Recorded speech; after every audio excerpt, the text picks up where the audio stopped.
नमस्कार दोस्तों, इस वीडियो में बात करेंगे सीडीएस 2022 में आए हुए इकोनॉमिक्स के क्वेश्चन की। इससे पहले हमने हिस्ट्री, पॉलिटी, ज्योग्राफी इन सब सब्जेक्ट को कवर कर लिया ऑलरेडी। इस वीडियो में इकोनॉमिक्स से जो क्वेश्चन आए हैं वो कवर करेंगे। बहुत ज़्यादा क्वेश्चन इकोनॉमिक्स से नहीं आते हैं बाकी सब्जेक्ट के मुकाबले। देखते हैं वन बाय वन करके सोर्स क्या था, कहाँ से क्वेश्चन पूछे गए। और देखिए, ये जो मैं पीवाईक्यूज करता हूँ, यहाँ से आपको लर्निंग लेनी है कि किस चैप्टर से क्वेश्चन आ रहे हैं, किस टाइप के क्वेश्चन आ रहे हैं, ताकि आप उन्हें अच्छे से प्रिपेयर कर सकें। देखिए 37 नंबर क्वेश्चन है ये। बोला जा रहा है, who among the following first mooted the idea of deficit financing. Deficit financing के आइडिया को सबसे पहले किन्होंने दिया? ऑप्शन है हमारे पास Adam Smith, Alfred Marshall, John Maynard Keynes और मिल्टन फ्रीडमैन। बहुत ही फेमस नाम है, बहुत ही विख्यात नाम है इकोनॉमिक्स की फील्ड में। अगर मैं बात करूँ इस क्वेश्चन के सोर्स की, तो देखिए ये जो किताब है मैक्रो इकोनॉमिक्स क्लास 12th की, काफ़ी ज़्यादा इंपॉर्टेंट है। और उस बुक के chapter 5 government budget and the economy के बारे में दिया गया है। ये चैप्टर काफ़ी इंपॉर्टेंट है। हालांकि मैं इस पर चाहता हूँ कि मैं सेपरेट वीडियो बनाऊँ ताकि मैं एक्सप्लेन कर सकूँ इसके पीवाईक्यूज़ को कि ये चैप्टर कितना ज़्यादा इंपॉर्टेंट है। देखते हैं कि इस चैप्टर में क्या दिया गया है। सबसे पहले देखिए दोस्तों, शॉर्ट में फिजिकल डेफिसिट को समझ लेते हैं। देखिए फिजिकल डेफिसिट का मतलब क्या होता है? वित्तीय घाटा, यानी difference between the government's total expenditure and its total receipt excluding borrowing. Borrowing को हटा करके, यानी जितना खर्च हुआ माइनस आपको करना है रेवेन्यू रिसीट को। ये होता है ग्रोस फिजिकल डेफिसिट, है ना, बेसिकली वित्तीय घाटा। सो यहीं पे अगर आप देखें बॉक्स के अंदर, तो फिजिकल पॉलिसी के बारे में बात की गई है कि one of the Keynes main idea, जो जॉन मेनार्ड कीन्स है, उनके मेन आइडिया में उन्होंने अपनी बुक में बताया है। बुक का नाम है the general theory of employment. उसमें बताया है कि डेफिसिट बजट के बारे में, कि जब सरप्लस फिजिकल पॉलिसी किस तरह से, यहाँ पे देखिए, in this process physical policy creates a surplus और a deficit budget rather than a balance budget. तो बेसिकली इन्हीं कॉन्सेप्ट को एक्सप्लेन किया गया किस तरह से इंडिया में फिजिकल पॉलिसी बजट, और इंडिया के कंटेक्स्ट में ही नहीं, वर्ल्ड के किसी भी देश के कंटेक्स्ट में बात की गई है। सो हमने देखा सबसे पहले डेफिसिट बजट और डेफिसिट फाइनेंसिंग पर बात करने वाले जॉन मेनार्ड कीन्स थे। हालांकि इससे रिलेटेड और भी फैक्ट है और कुछ इंपॉर्टेंट, जिसे मैं सेपरेट वीडियो में इकोनॉमिक्स की बनाऊंगा इस चैप्टर से रिलेटेड, और उसमें सारे कवर करूंगा। इसका करेक्ट आंसर देखिए जॉन मेनार्ड कीन्स। ये क्वेश्चन देखिए, one of the best question आप इसे बोल सकते हैं, 40 नंबर का। विच one of the following term denote the input in terms of tool, machine, buildings, raw material and money in hand required at any stage of production. यानी उत्पादन से संबंधित किसी भी स्टेज में जो tools, machine, building, raw material, ये सारी चीज़ें जो लगती है, ये किस तरह के कैपिटल को, किस तरह की पूंजी को डिनोट करती है? पहला है fixed capital, working capital, physical capital या ह्यूमन कैपिटल। इस क्वेश्चन के सोर्स की बात करते हैं। सो दोस्तों, इस क्वेश्चन का ट्रेस आपको क्लास 9th की इकोनॉमिक्स की एनसीईआरटी पालमपुर गांव की कहानी में देखने को मिलेगा। हम सबका favourite chapter the story of village Palampur. देखिए इसी चैप्टर के अंदर ऑर्गेनाइजेशन और प्रोडक्शन की बात की गई है कि प्रोडक्शन का जो एम है वो होता है गुड्स और सर्विस को प्रोड्यूस करना। सबसे पहले बताया गया कि अगर आपको किसी भी चीज़ को प्रोड्यूस करना है तो उसके में लैंड की जरूरत पड़ेगी और बाकी नेचुरल रिसोर्सेज जैसे पानी, फॉरेस्ट, मिनरल, इन चीज़ों की जरूरत पड़ेगी। दूसरी रिक्वायरमेंट होती है लेबर की, यानी people who will do the work, यानी वैसे लोग जो यहाँ पे काम करेंगे तभी तो प्रोडक्शन का वर्क देखने को मिलेगा। अगर हम यहाँ पे बात करें थर्ड रिक्वायरमेंट की, तो वो है फिजिकल कैपिटल। फिजिकल कैपिटल का मतलब क्या होता है? The variety of input required at every stage during production. Production के दौरान हर स्टेज में जो इनपुट के वैरायटी की जरूरत पड़ेगी वो फिजिकल कैपिटल के अंतर्गत आएगी। अब सवाल ये उठता है कि फिजिकल कैपिटल के अंतर्गत क्या क्या चीज़ें आएंगी। तो देखिए फिजिकल कैपिटल में फिक्स्ड कैपिटल और वर्किंग कैपिटल और ह्यूमन कैपिटल, ये तीन बातें मुख्यतः देखने को मिलेगी। जैसे अगर मैं बात करूं फिक्स्ड कैपिटल की, तो वैसी चीज़ें जो फिक्स्ड हो, जिसे आप बहुत सालों तक यूज कर सकें, जैसे मशीन्स हो गई, बिल्डिंग हो गई, टूल्स हो गई, ये चीज़ें, जैसे फार्मर का प्लो हो गया, ये चीज़ें जो है वो फिक्स्ड कैपिटल का पार्ट है। और ये ध्यान रखिए फिजिकल कैपिटल की कैटेगरी में आ रहे हैं। और उसके बाद रॉ मटेरियल और मनी की बात की जाती है, जो कि वर्किंग कैपिटल का पार्ट है, क्योंकि मनी की जरूरत पड़ेगी तभी तो प्रोडक्शन का काम चल सकेगा। जो यहाँ पे फोर्थ रिक्वायरमेंट है वो ह्यूमन कैपिटल की बात की जा रही है, मानव पूंजी की। मानव पूंजी यानी आपको स्किल की जरूरत पड़ेगी। अगर स्किल्ड लेबर नहीं होंगे तो फिर काम सुचारू रूप से नहीं चल पाएगा। सो फिर से समझ लीजिए, बेसिकली फिजिकल कैपिटल के अंदर क्या चीज़ें आएंगी? फिक्स्ड कैपिटल सबसे पहले, दूसरा वर्किंग कैपिटल और तीसरा ह्यूमन कैपिटल। फिक्स्ड कैपिटल के अंदर क्या चीज़ें आएंगी? वैसे मशीन्स जो आप बहुत सालों तक यूज कर सकते हो। वर्किंग कैपिटल के अंदर क्या आएगा? रॉ मटेरियल, कच्चे माल हो गए, या हैंड में मनी इन हैंड, ताकि आप उस पैसे से प्रोडक्शन के कार्य को संभव कर पाओ। और ह्यूमन कैपिटल ऑब्वियसली, अगर मानव पूंजी नहीं रहेगी, स्किल्ड लेबर आपको नहीं मिलेंगे, तो आप प्रोडक्शन काम को सुचारू रूप से नहीं चला पाएंगे। तो ये तीन पार्ट हैं।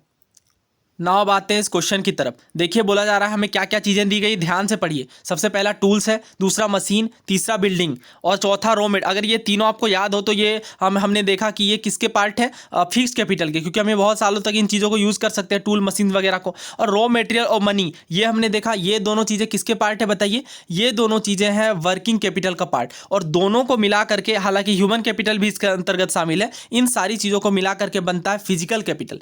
तो इसका मेरे अकॉर्डिंग आंसर फिजिकल कैपिटल है। आप खुद भी समझ सकते हैं कि इसमें सारी ही चीज़ें शामिल कर दी गई। अगर यहाँ से रॉ मटेरियल और मनी को काट दिया जाता तो ऑब्वियसली यहाँ पे आंसर बनता फिक्स्ड कैपिटल, लेकिन सारी चीज़ों को जब हम कंबाइन कर लेते हैं तो वो सब कुछ मिला करके बनता है फिजिकल कैपिटल। आई होप आपको इस क्वेश्चन में कोई डाउट नहीं होगा। इसका करेक्ट आंसर ऑप्शन सी है, फिजिकल कैपिटल। अगला सवाल देखिए दोस्तों, 41 नंबर। बोला जा रहा है विच one of the following input is required in less quantity in case of non farming activities. यानी गैर कृषि जो कार्य हैं, गैर कृषि गतिविधियों में किस चीज़ की जरूरत सबसे कम मात्रा में पड़ेगी। पहला जमीन है, दूसरा लेबर यानी श्रम है, तीसरा कैपिटल यानी पूंजी है, चौथा रॉ मटेरियल यानी कच्चे माल की बात की जा रही है ना। इस क्वेश्चन के सोर्स की बात करते हैं। हालांकि ये सरल सवाल है, आप खुद भी समझ सकते हैं कि फार्मिंग एक्टिविटीज़ में सबसे ज़्यादा लैंड की जरूरत पड़ेगी, लेकिन जब हम गैर कृषि कार्य की बात करेंगे तो वहाँ पे लेबर, कैपिटल और रॉ मटेरियल सबसे ज़्यादा मैटर करेगा। लैंड अगर थोड़ा कम भी हो तो चलेगा। पहले इस क्वेश्चन का सोर्स देख लेते हैं।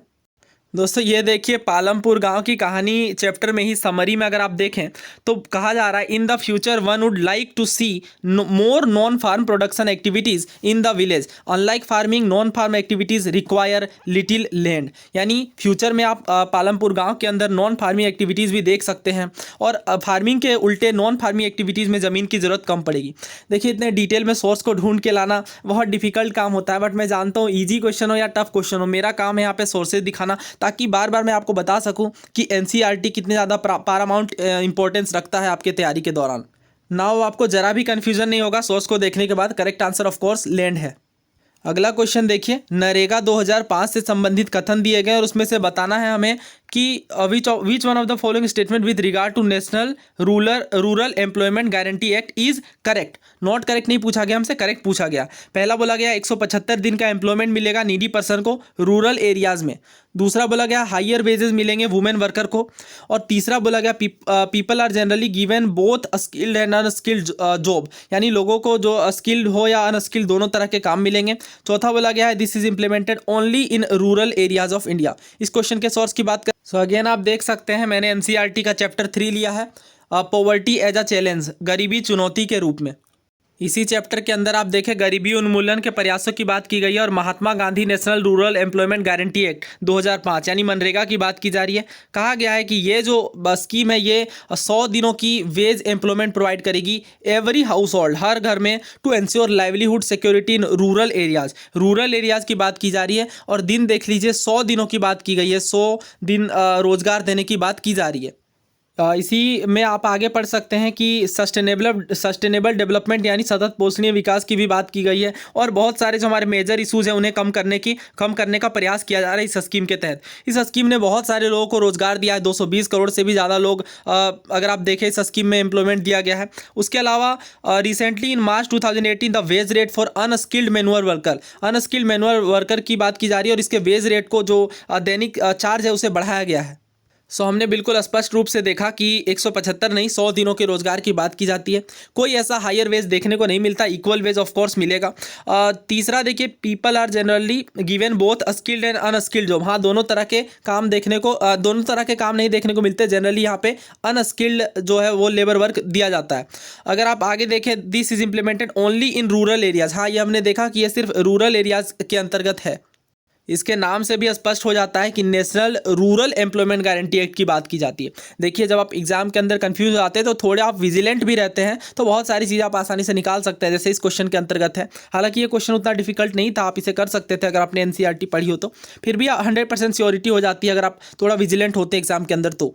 ना अगला क्वेश्चन देखिए, पूछा जा रहा है कौन सा आइटम जीएसटी के अंदर कवर्ड नहीं है। तो पेट्रोल और अल्कोहल जैसी चीज़ें जीएसटी के अंतर्गत कवर्ड नहीं होती, बाकी तीनों चीज़ें कॉस्मेटिक और मेडिकल ग्रेड और ऑक्सीजन और ज्वेलरी कवर्ड होती है। नेक्स्ट क्वेश्चन देखिए guys, which one of the following would be considered as foreign direct investment. Foreign direct investment के बारे में आपको बताना है कि किस चीज़ को शामिल किया जाता है। पहला बोला गया foreign company buying shares in stock exchange in India, यानी भारत के अंदर स्टॉक एक्सचेंज में अगर कोई फॉरेन कंपनी शेयर्स खरीदती है तो वो एफडीआई का पार्ट है। दूसरा कहा गया foreign country pension fund investing in Indian stock market, यानी एक फॉरेन कंट्री पेंशन फंड को इन्वेस्ट करती है इंडियन स्टॉक मार्केट में, क्या ये एफडीआई का पार्ट है। दूसरा बोला गया foreign merchant banker buying shares from Indian stock market, Indian stock market से कोई फॉरेन मर्चेंट बैंकर जो है वो शेयर्स खरीदता है, तो क्या ये एफडीआई का पार्ट है। चौथा बोला गया foreign entity setting up an educational institution in India, यानी अगर कोई फॉरेन एंटिटी है और भारत में एजुकेशनल इंस्टीट्यूशन को सेटअप कर रही है तो क्या वो एफडीआई का पार्ट माना जाएगा। अब दोस्तों ऐसा नहीं है कि एफडीआई से क्वेश्चन बहुत नया है, बहुत ही फ्रीक्वेंटली देखने को मिला। जैसे सिविल सर्विसेज में 2020 में पूछा गया एफडीआई के ऊपर क्वेश्चन, दोबारा सिविल सर्विसेज के द्वारा ही 2021 में भी पूछा गया, तो बहुत बार पूछे जा रहे हैं। एफडीआई को डिटेल में समझ लेना फ़ायदेमंद रहेगा। सो एनसीईआरटी ही लेते हैं, क्लास 11 की एनसीईआरटी है, चैप्टर 11 इंटरनेशनल बिजनेस।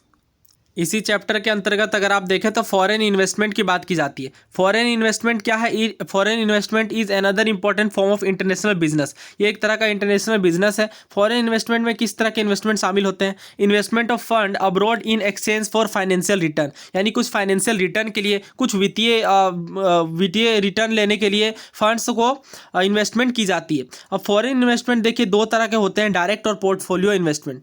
सो डायरेक्ट इन्वेस्टमेंट कब देखने को मिलता है? Direct investment take place when a company directly invest in properties, यानी अगर कोई कंपनी के द्वारा डायरेक्टली किसी प्रॉपर्टीज में इन्वेस्ट किया जाता है तो वो डायरेक्ट इन्वेस्टमेंट का पार्ट माना जाता है। जैसे अगर मैं बात करूं प्लांट की, मशीनरी की, ये कोई फॉरेन कंट्री में अगर इसमें इन्वेस्ट किया गया तो ये एफडीआई का पार्ट माना जाएगा, with a view to undertaking production and marketing of good and service in those country. Okay, उन देशों में प्रोडक्शन और मार्केटिंग की बात की जाती है। डायरेक्ट इन्वेस्टमेंट क्या करता है? ये प्रोवाइड करता है इन्वेस्टर को अ controlling interest in a foreign company, किसी दूसरी कंपनी, फॉरेन कंपनी के अंतर्गत किया जाता है, और अगर इसी को कहा जाता है एफडीआई, फॉरेन डायरेक्ट इन्वेस्टमेंट। लेकिन अगर मैं बात करूं पोर्टफोलियो इन्वेस्टमेंट की, तो इसके अंतर्गत क्या होता है? An investment that a company makes into another company by the way of acquiring shares और providing loans to the latter and earns income by the way of dividend और इंटरेस्ट इन लोन। यानी अगर मैं बात करूं portfolio investment के अंतर्गत, तो पोर्टफोलियो इन्वेस्टमेंट में क्या होता है कि एक कंपनी दूसरे कंपनी के शेयर्स को खरीदती है और इससे फ़ायदा कमाती है। यानी कहने का मतलब ये है कि फॉरेन डायरेक्ट इन्वेस्टमेंट में क्या होता है? Investment under portfolio investment does not get directly involve. देखिए, जो अगर यहाँ पे दो तरह की बात की जा रही है, और पोर्टफोलियो इन्वेस्टमेंट के अंतर्गत ये होता है कि इन्वेस्टर जो है उसे डायरेक्टली प्रोडक्शन और मार्केटिंग ऑपरेशन में इन्वॉल्व नहीं होना पड़ता है। ठीक है, वो किसी भी प्रकार की कोई मशीनीकरण हो या कोई सामान खरीदना हो जो रिलेटेड टू प्रोडक्शन, इन चीज़ों में इन्वॉल्व होने की जरूरत नहीं पड़ती। सिंपली अर्न करना है इनकम को, किन चीज़ों के आधार पर? शेयर्स पर, बॉन्ड्स पर, बिल्स पर, इन चीज़ों पर। तो आप समझ सकते हैं कि जब हम बात करते हैं इंटरनेशनल बिजनेस की और यहाँ पे स्पेशली एफडीआई की और पोर्टफोलियो इन्वेस्टमेंट की, तो पोर्टफोलियो इन्वेस्टमेंट में सिंपली हमें शेयर्स, बॉन्ड्स, इन ये चीज़ देखने को मिलते हैं, जबकि एफडीआई के अंतर्गत डायरेक्टली इंस्टीट्यूशनल सेटअप किया जाता है। हालांकि इतनी जानकारी से बहुत सारे सवाल नहीं होंगे, इसलिए मैं चाहता हूं इसे सेपरेट में रखूं। फिलहाल इस क्वेश्चन का आंसर करने के लिए इतना इनफ होगा। तो हमने देखा कि यहाँ पे स्टॉक वगैरह की बात नहीं की जाती किसी प्रकार की, ए बी सी तीनों ही एलिमिनेट हो गए, क्योंकि तीनों में ही स्टॉक मार्केट की बात बोली जा रही है। हमारा करेक्ट आंसर, अगर कोई फॉरेन एंटिटी इंडिया में एजुकेशनल इंस्टीट्यूशन सेटअप करती है तो वो एफडीआई का भाग माना जाएगा। अब इस क्वेश्चन को देखिए, सिविल सर्विसेज 2021 का है। बोला जा रहा है कि कौन कौन से फॉरेन डायरेक्ट इन्वेस्टमेंट के अंतर्गत इंक्लूडेड है। तो फॉरेन करेंसी कन्वर्टिबल बॉन्ड है, foreign institutional investment with certain condition भी है, और ग्लोबल डिपॉजिटरी रिसीट्स भी है, लेकिन नॉन रेजिडेंट एक्सटर्नल डिपॉजिट इसके अंतर्गत नहीं आता है। तो हमारा करेक्ट आंसर ऑप्शन ए है यहाँ पे। अगला क्वेश्चन देखिए, बोला जा रहा है फॉरेन डायरेक्ट इन्वेस्टमेंट के बारे में कौन सा मेजर कैरेक्टरिस्टिक है। तो देखिए, ये जो है वो largely non debt creating capital flow है। ध्यान रख लीजिए, ये जो एफडीआई है उसके अंतर्गत largely non debt creating capital flow देखने को मिलता है। देखिए, इंटरनेशनल बिजनेस एक बड़ा टॉपिक है और इंपॉर्टेंट टॉपिक भी है इकोनॉमिक्स के अंदर। तो डिटेल में बात करते हैं, सारे क्वेश्चंस को एक साथ कंपाइल करके यूपीएससी के द्वारा पूछे गए। अगला क्वेश्चन देखिए 60 नंबर का, विच one of the following does not influence quantity demanded for a good. किसी गुड के लिए, किसी वस्तु के लिए, किसी सामान के लिए जो क्वांटिटी डिमांड होती है, यानी उस सामान की जो क्वांटिटी है, यानी उसकी जो मात्रा है, वो किस चीज़ से प्रभावित नहीं होगी? जो वस्तु की खुद की कीमत है उससे, उसके कम्प्लीमेंट्री गुड के प्राइस से, सब्सटीट्यूट के गुड के प्राइस से, या फिर prices of input into production of the good, यानी उस गुड को बनाने में जो इनपुट लगा उसके प्रोडक्शन के प्राइस से। ना इस क्वेश्चन के सोर्स की बात करें, सो ये आपको 12th क्लास की एनसीईआरटी के चैप्टर 2 में थ्योरी ऑफ कंज्यूमर बिहेवियर में देखने को मिलेगा। और यहाँ पे बात की जाती है डिमांड की, कि जो डिमांड है किसी कमोडिटी का वो किस चीज़ पे इन्फ्लुएंस करता है। बहुत डिटेल में ये बात नहीं करेंगे क्योंकि ये बहुत ही इंटरेस्टिंग कंसेप्ट है डिमांड कर्व का। इसको मैं सेपरेट वीडियो में कवर करना चाहता हूँ। देखिए डिमांड कर्व सिंपली समझ लेते हैं ताकि हम क्वेश्चन को सॉल्व कर पाएँ। सो देखिए यहाँ पे सब्स्टिट्यूट एंड कॉम्प्लीमेंट्स की बात की जाती है। ये चीज़ आपको पता ही होगी कि अगर कोई गुड है, उसकी quantity, the quantity of a good that the consumer chooses can increase और decrease with the rise in the price of related good depending on whether the two goods are substitute और complementary to each other. कहने का अर्थ ये है कि अगर उसके substitute good या फिर कॉम्प्लीमेंट्री गुड का दाम बढ़ता या घटता है तो उस क्वांटिटी, उस कमोडिटी के पर भी, क्वांटिटी पर भी फर्क पड़ेगा। उदाहरण के लिए मान लीजिए चाय और चीनी की कीमत की बात की जाए, अगर शुगर का कीमत बढ़ेगा तो हो सकता है कि टी की डिमांड घट जाए क्योंकि शुगर की जरूरत पड़ती है टी में। तो अगर शुगर का दाम काफी बढ़ गया तो हो सकती है डेफिनेटली कि जो टी की डिमांड है वो घटेगी, राइट। तो इस तरह से हम समझ सकते हैं कि कॉम्प्लीमेंट्स और सब्स्टिट्यूट के कीमत बढ़ने और घटने पर भी उस कमोडिटी के, उस सामान के जो क्वांटिटी है उसमें उसके डिमांड में कमी देखने को मिल सकती है। सो ऑब्वियसली हम लोग इस कॉन्सेप्ट को डिटेल में देखेंगे क्योंकि यूपीएससी के अंदर भी बहुत सारे क्वेश्चन इससे आए हुए हैं। फिलहाल इस क्वेश्चन को करते हैं। तो देखिए गुड्स के ऑन प्राइस, मान लीजिए कोई सामान है वो 50 रुपये किलो है, अगर उसकी कीमत बढ़ के 70 रुपये केजी हो जाए तो क्या उसकी डिमांड पे फर्क पड़ेगा? ऑफकोर्स आप कम सामान खरीदने लग जाएंगे उसके बाद से, तो डेफिनेटली ये तो फर्क पड़ेगा क्वांटिटी पे। दूसरा देखिए अगर कॉम्प्लीमेंट्री गुड की कीमत बढ़ी, जैसे अभी मैंने चाय वाला उदाहरण दिया, जैसे टी के केस में अगर शुगर की कीमत बढ़ती है तो हो सकता है आप टी खरीदना कम कर दें, तो वहाँ पर भी फर्क देखने को मिलेगा। तीसरा देखिए अगर सब्स्टिट्यूट यानी उस सामान को खरीदने के लिए जो सब्स्टिट्यूट लगता है उस चीज की भी अगर कीमत बढ़ती है तो यहाँ पे क्वांटिटी में कमी देखी जा सकती है, और इसके वाइस वर्सा भी ट्रू होगा। और चौथा देखिए prices of input into production of good, मान लीजिए कोई सामान है, कोई गुड है, इसे बनाने, मान लीजिए बिस्किट की कंपनी है और यहाँ पे बिस्किट को एक पैकेट बनाने में आपको 7 रुपीज़ का खर्च आ रहा है, राइट। अब बाकी चीज़ों की कीमत बढ़ गई, यहाँ पे पानी की और जितनी भी आप कमोडिटी यूज़ कर रहे हैं उनकी कीमत अगर बढ़ गई और अब आपको 8 रुपये लग रहा है और आपने वहाँ पे कीमत जो है वो 8 रुपये अब आपको लगने लगे हैं, तो क्या इससे क्वांटिटी पे कोई फर्क पड़ेगा? कोई ज़रूरी नहीं है कि इससे क्वांटिटी पे फर्क पड़े, भले ही आप उस पर 8 लगाएं या 10 लगाएं। जब द मोमेंट कि लोगों को लगे कि हाँ ये क्वांटिटी सही है तो ही उसकी देखने को मिलेगी, तो ही उसकी डिमांड बढ़ेगी या घटेगी, ठीक है। तो इसका करेक्ट आंसर ऑप्शन डी है। सो इसी के सिमिलर क्वेश्चन देखते हैं। जैसा कि मैं हमेशा कहता हूं कि जो क्वेश्चंस हैं सीएससी के एनडीए में पूछते हैं, एनडीए का डिफरेंट एग्जाम में मतलब रिपीटेशन होता है यूपीएससी के क्वेश्चन का। ये देखिए सीएपीएफ का क्वेश्चन है 2013 का है आई थिंक, यस। तो बोला जा रहा है कि विच of the following factors affect individual demand for a commodity, यानी कौन कौन सी चीज़ें कमोडिटी के डिमांड को अफेक्ट करेंगी, प्रभावित करेंगी। सो पहला है यहाँ पे price of the commodity. Definitely अगर कमोडिटी की दाम बढ़ेगी या घटेगी तो उससे डिमांड पे फर्क पड़ेगा, अभी हमने डिस्कस किया। दूसरा देखिए इनकम ऑफ द कंज्यूमर, हाँ कंज्यूमर की अगर इनकम घट जाए तो वो सामान खरीदना कम कर देंगे तो डिमांड घट जाएगी, या अगर इसके वाइस वर्सा भी ट्रू है। प्राइस ऑफ रिलेटेड गुड, अभी हमने बात की रिलेटेड गुड भी अगर उसकी कीमत बढ़ती है या घटती है तो भी हमें डिमांड में फर्क देखने को मिलेगा। तो इसका करेक्ट आंसर क्या हुआ फिर? Option C 1, 2 and 3। नाउ एक सवाल और करते हैं प्रैक्टिस के लिए। विच of the following does not affect the quantity demanded for of a product, एक प्रोडक्ट के क्वांटिटी से कौन कौन सी चीज़ें प्रभावित नहीं होगी? द प्राइस ऑफ प्रोडक्ट, दूसरा बोला गया प्राइस ऑफ रिलेटेड गुड, तीसरा कंज्यूमर इनकम, चौथा cost of producing the product. तो ऑफकोर्स आप आंसर समझ ही गए होंगे, ऑप्शन डी। भले ही आपको कितना भी खर्च पड़े, अगर उस पर उपभोक्ता अगर उससे पसंद नहीं कर रहे तो उसकी डिमांड नहीं बढ़ेगी डेफिनेटली। तो डी यहाँ पे हमारा करेक्ट आंसर होगा। बिल्कुल सिमिलर क्वेश्चन मैंने लिया है, डेफिनेटली मैं इस पर डिटेल में वीडियो बनाऊंगा। फिलहाल इसका करेक्ट आंसर ऑप्शन डी है। अगला क्वेश्चन देखिए, infant mortality ratio of which of the following countries is comparable to that of India. ये फैक्चुअल क्वेश्चन, इस पर ज़्यादा बात नहीं करेंगे। इसका करेक्ट आंसर ऑप्शन डी है। किसी भी देश के मुकाबले में बहुत ही ज़्यादा डिफरेंस देखने को मिलेगा इन्फेंट मोर्टेलिटी रेट पर। इन्फेंट मोर्टेलिटी रेट क्या होती है? प्रति 1000 लाइफ पर कितने इन्फेंट्स की डेथ हुई। तो इसका करेक्ट आंसर ऑप्शन डी है, नन ऑफ द अबव। हालांकि बांग्लादेश के लगभग आप कह सकते हैं, बट वो ऑप्शन में है नहीं, तो हमारा ऑप्शन डी बिल्कुल यहाँ पे करेक्ट है। एक सवाल ये इकोनॉमिक्स का आई थिंक लास्ट क्वेश्चन होगा, बाकी के क्वेश्चन हम लोग मिसलेनियस वीडियो में देखेंगे अगर वो किसी सब्जेक्ट के अंदर कवर्ड नहीं है तो। बोला जा रहा है मोनोपोलिस्टिक कंपटीशन में कौन कौन से फैक्टर सिग्निफाई करते हैं? पहला है डिफरेंशिएटेड प्रोडक्ट, दूसरा है large number of buyer and seller, तीसरा है बैरियर्स टू एंट्री, चौथा है homogeneous product. So now again हम लोग आ चुके हैं एनसीईआरटी में चैप्टर 6 नॉन कॉम्पिटिटिव मार्केट्स। देखिए जैसा अभी आप लोग खुद ही समझ चुके होंगे 11th और 12th की जो एनसीईआरटी इकोनॉमिक्स वाली, उसे किसी भी हालत में इग्नोर नहीं किया जा सकता, बहुत सारे क्वेश्चंस आ रहे हैं। ना इसी चैप्टर के अंतर्गत आप देखेंगे मोनोपोलिस्टिक कंपटीशन के बारे में। देखिए बहुत तरह के कॉम्पिटेटिव मार्केट होते हैं, वो सारे अलग से डिस्कस करते हैं। फिलहाल ये समझ लीजिए मोनोपोलिस्टिक मार्केट, मोनोपोलिस्टिक कंपटीशन के अंतर्गत क्या होता है। देखिए एक ऐसा मार्केट स्ट्रक्चर जहाँ पे number of firms is large, बहुत सारे फर्म्स आपको देखने को मिलेंगे, बहुत सारे उद्योग देखने को मिलेंगे, लेकिन क्या होगा, फ्री एंट्री और एग्जिट होगा फर्म्स का, यानी कोई भी फ्री एंट्री कर सकता है और फर्म्स अपने फर्म्स को खोल सकता है या बंद कर सकता है। But the goods produced by them are not homogeneous. कहने का अर्थ यह है कि वो जो सामान बनाएंगे, वो जो प्रोडक्ट्स बनाएंगे फॉर्म्स के अंदर, वो होमोजीनस नहीं होगा, वो एक समान नहीं होगा। अलग अलग तरह के गुड्स आपको देखने को मिलेंगे। मान लीजिए किसी ने दूसरे चीज़ की फैक्ट्री खोली, किसी ने दूसरे चीज़ की, इस तरह से आपको देखने को मिलेगा। इस तरह का जो मार्केट स्ट्रक्चर है वो क्या कहलाता है, मोनोपोलिस्टिक।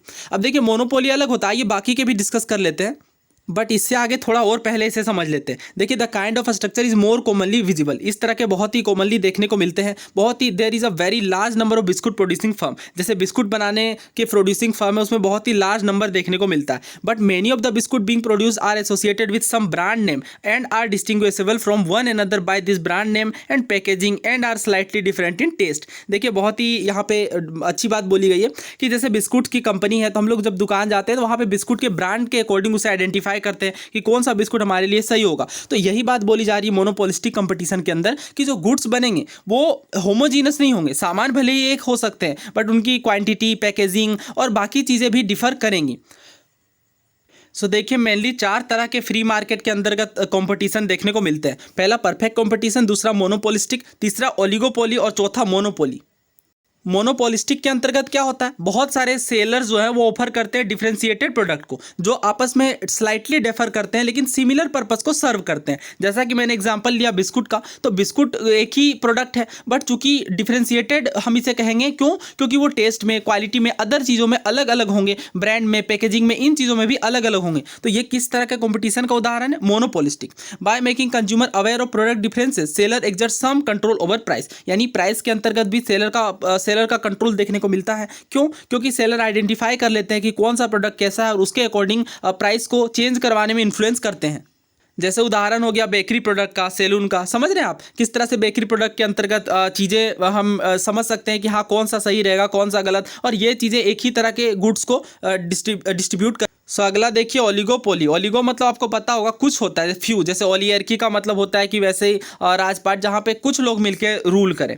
तो इसके अंतर्गत क्या होता है, फ्यू सेलर सप्लाई करते हैं साइजेबल पोर्शन को, यानी काफ़ी सारी जो प्रोडक्ट के पोर्शन है उसे कुछ ही सेलर मिलके ऑक्यूपाई किए हुए होते हैं और ये एग्जर्ट करते हैं प्राइस के अंतर्गत कुछ कंट्रोल को। But because their product are similar when one company lower price the other follow. ध्यान रखिए ओलिगोपोली के अंतर्गत क्या देखने को मिलता है कि अगर चूंकि सामान सेम होते हैं तो एक सामान की अगर किसी कंपनी के द्वारा कीमत घटाई या बढ़ाई जाती है तो बाकी कंपनीज को भी उसी के अकॉर्डिंग अपने कीमत को चेंज करना पड़ता है ना। एक बात और समझ लीजिए बहुत ही अच्छे से, मोनोपोलिस्टिक को बहुत लोग मोनोपोली से कंफ्यूज हो जाते हैं। देखिए मोनोपोली मार्केट अलग होता है। मोनोपोली के अंतर्गत क्या होगा, सिर्फ एक ही सेलर होगा।